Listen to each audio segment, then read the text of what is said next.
En el Día del Indio, Día del Campesino, el gobierno revolucionario le rinde el mejor de todos los tributos al entregar a la nación entera una ley que pondrá fin para siempre a un injusto ordenamiento social que ha mantenido en la pobreza y en la iniquidad a los que labran una tierra siempre ajena y siempre negada a millones de campesinos.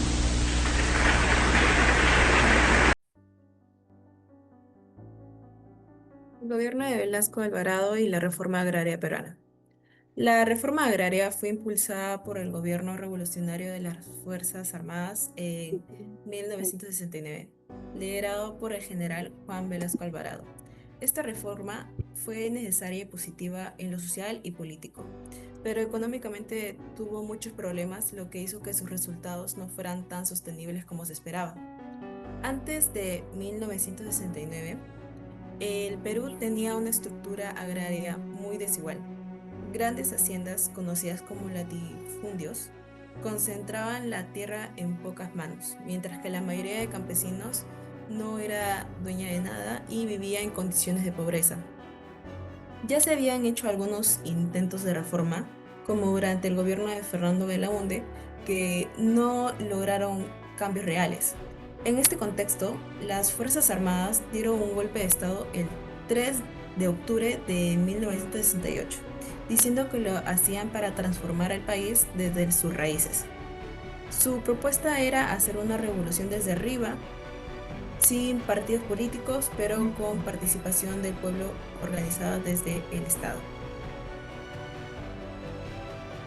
La reforma agraria fue anunciada el 24 de junio de 1969. Tuvo tres objetivos principales: acabar con la clase terrateniente de la costa y la sierra. Esto significa que quitarle el poder a los grandes hacendados que controlaban enormes extensiones de tierra. Por años, ellos habían dominado la economía del campo y mantenido a los campesinos en condiciones injustas. La reforma buscaba terminar con ese poder y distribuir la tierra de forma más equitativa. 2. Evitar conflictos o levantamientos campesinos.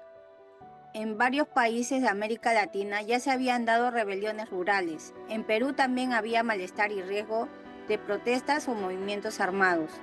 Al darles tierra a los campesinos, el gobierno esperaba evitar que se organizaran en contra del Estado.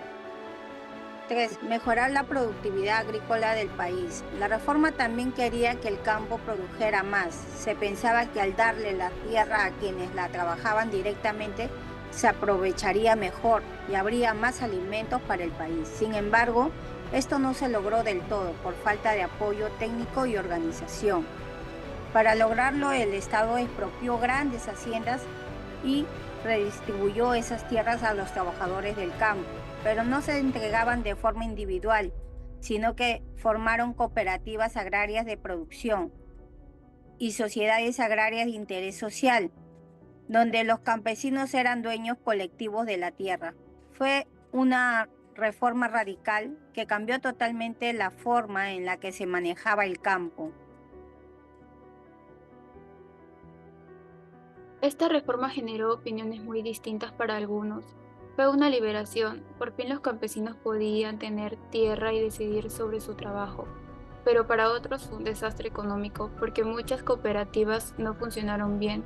Pensamos que la reforma fue necesaria, justa y valiente porque rompió con una estructura de injusticia muy antigua. Sin embargo, el gran problema fue cómo se aplicó, ya que no hubo suficiente apoyo técnico ni económico para esas tierras fueron bien aprovechadas. Políticamente, la reforma agraria debilitó a la oligarquía, es decir, a los grandes propietarios que por años habían tenido poder económico y político. El gobierno de Velasco impulsó una participación más directa del pueblo, sobre todo del campesinado, a través de instituciones como Sinamos. que buscaban incluir a los sectores populares, aunque todo seguía siendo controlado por el Estado militar. Fue una medida autoritaria, sí, pero logró cambiar quien tenía el poder en el país, al menos por un tiempo.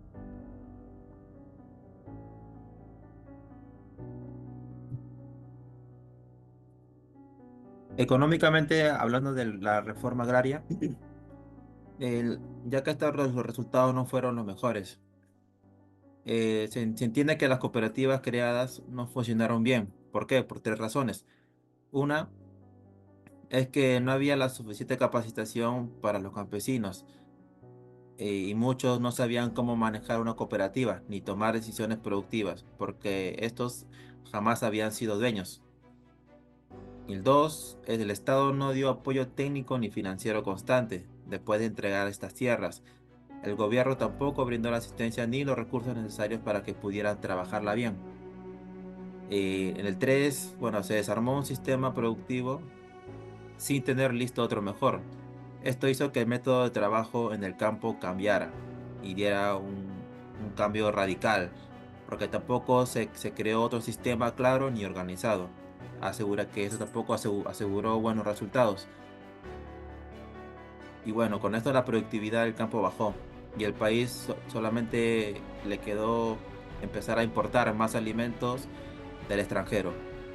Y bueno, por resumen, fue un fracaso económico porque tampoco se planificó bien cómo hacer esas tierras que produzcan de manera eficiente y correctamente.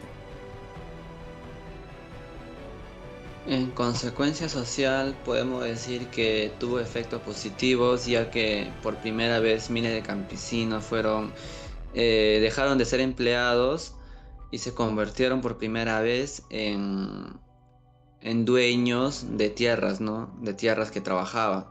Esto mejoró su autoestima y su identidad personal dentro de la sociedad peruana.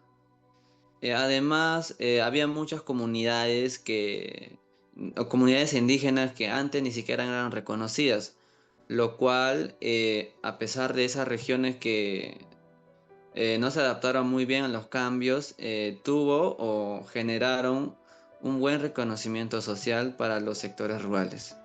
En conclusión, podemos decir que el gobierno revolucionario de las Fuerzas Armadas fue una medida en la que se logró avances muy importantes, que se eliminó el poder de la oligarquía terrateniente y dio protagonismo al campesinado, ¿no?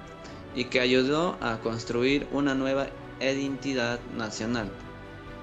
En lo económico podemos decir que no funcionó tanto como se esperaba, porque se pensó mantener la producción y pues ya, y recibieron unas nuevas tierras, ¿no? Por lo cual se reformó justa y ya pues era muy limitada, ¿no? Y los resultados. Y aunque hubo muchos errores y fueron muy serios, no se puede negar que marcó un antes y un después en la historia de nuestro país. Muchas gracias. Gracias.